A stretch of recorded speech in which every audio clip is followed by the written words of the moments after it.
एकात्मिक पाठ्यपुस्तक बालभारती इयत्ता 3 भाग 3 विषय आहे परिसर अभ्यास। धडा 13वा आपला आहार।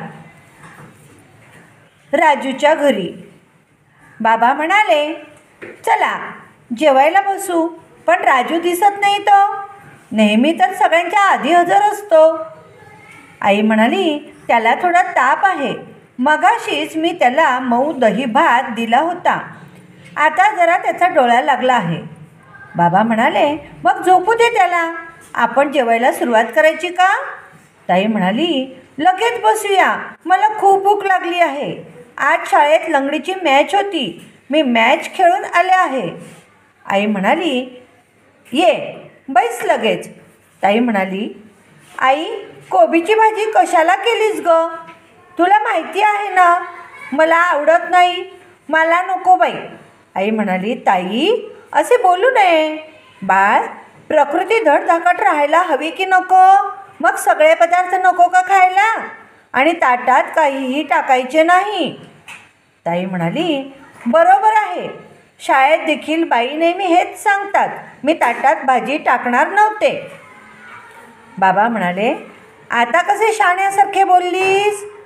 ताई म्हणाली, बाबा हे काय, तुम्ही एकच भाकरी घेतलीत, तुमचे पोट कसे भरणार?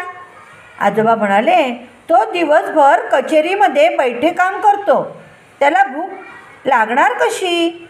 आम्ही अंगमेहनतीची कामे करत होतो, एका वेळी 4-4 भाकऱ्या फस्त करत होतो। आता माझे वय झाले आहे, पहिल्यासारखी भूक लागत नाही। आजी म्हणाली, मला सुद्धा अलीकडे भूक लागत नाही। आई म्हणाली, हो ना, सासूबाईंचे जेवण किती कमी झाले आहे। सासूबाई तुमच्यासाठी अर्धी भाकरी कुस्करून दुधात कालवून ठेवली आहे,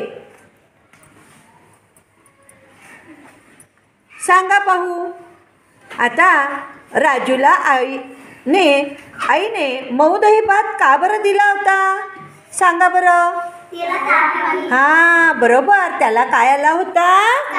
ताप आला होता, म्हणून आईने मऊ दही भात दिला।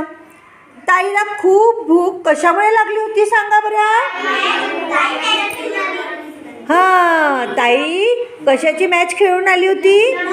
लंगडीची मॅच खेळून आल्यामुळे तिला काय लागली, मग भूक लागली होती। बाबांना एकच भाकरी का पुरते बरं, सांगा?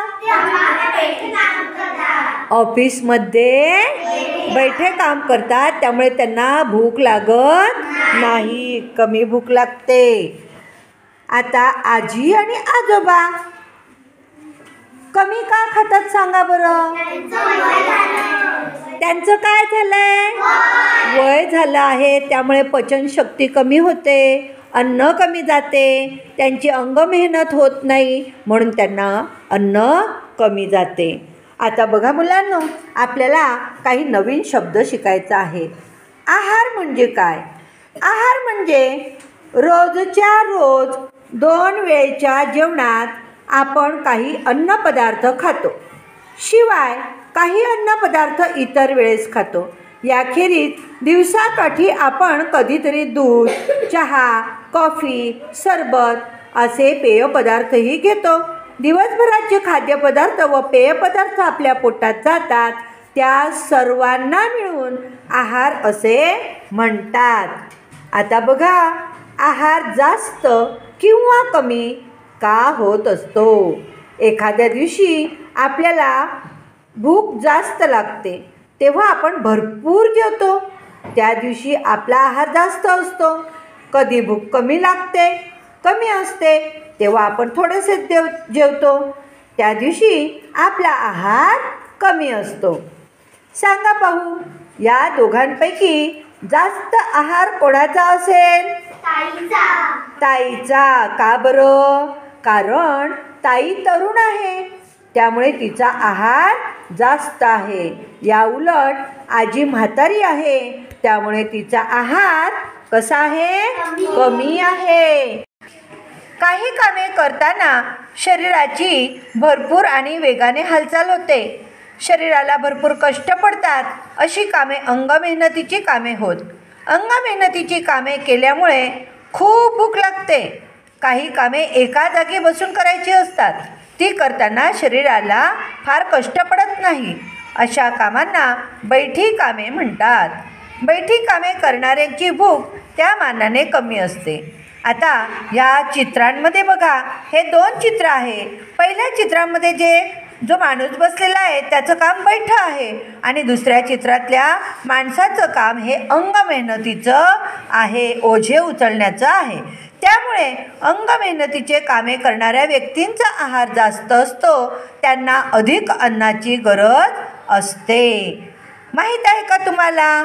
पाणी भरणे, कपडे धुणे, घर झाडून पुसून काढणे ही अंगमेहनतीचीच कामे आहे.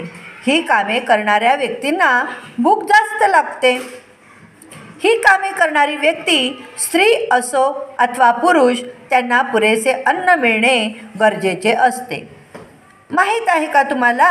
मोठे होताना शरीराची वाढ वेगाने होते, म्हणून या वयात मुलांना आणि मुलींना भरपूर आहार मिळायला हवा. आता सांगा पाहू, एका दिवशी वर्गातील प्रत्येकाच्या घरी भोपळ्याचीच भाजी असेल का? असेल का बरं? समजा आज माझ्या घरी भोपळ्याची भाजी केली म्हणजे तुमच्या घरी होईल का? अजिबात नाही. तुमच्या घरी वेगळी भाजी असू शकते.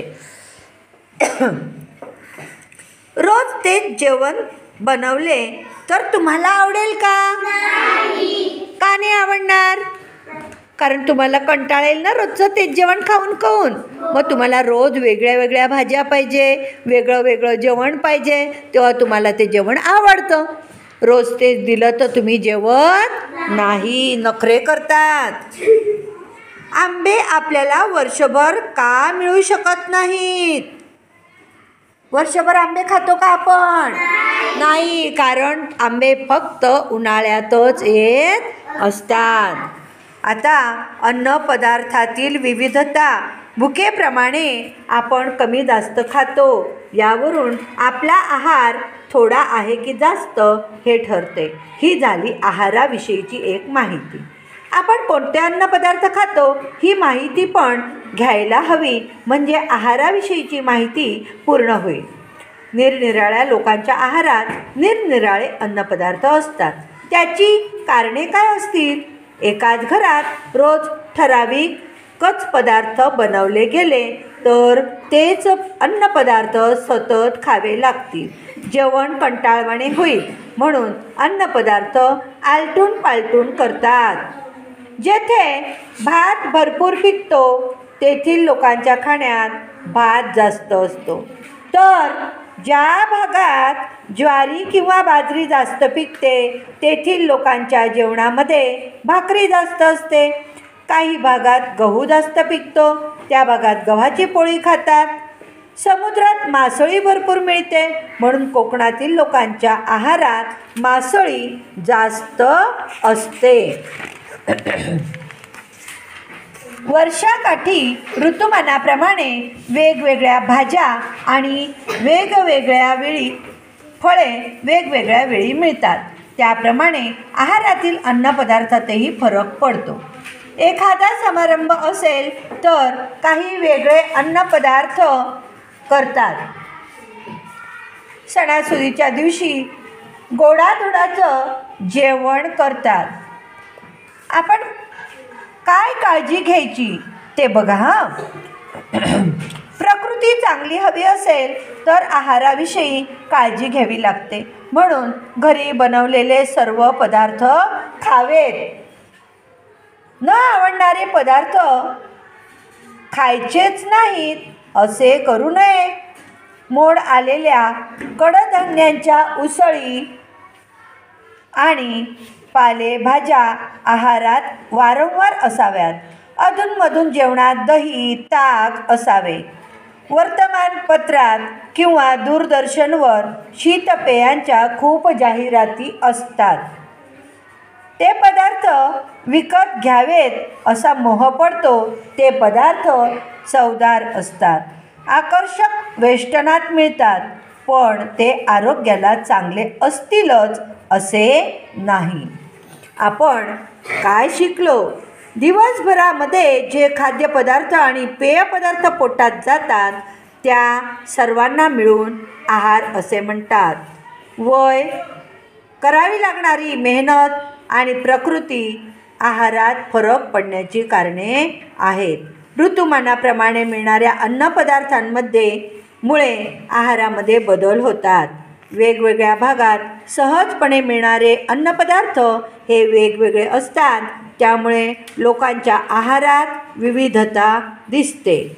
आहारात वेगवेगळ्या पदार्थांचा समावेश केल्याने शरीराच्या अन्नाविषयीच्या सर्व गरजा भागतात. जाहिरातींमध्ये दिसणारे आकर्षक व चवदार पदार्थ प्रकृतीला चांगले असतीलच असे नाही. आता हा पाठ झाल्यावर आपल्याला एक महत्त्वाची गोष्ट नेहमी लक्षात ठेवायची आहे. ती म्हणजे प्रकृती चांगली ठेवण्यासाठी अन्नाविषयी काळजी घ्यायला हवी.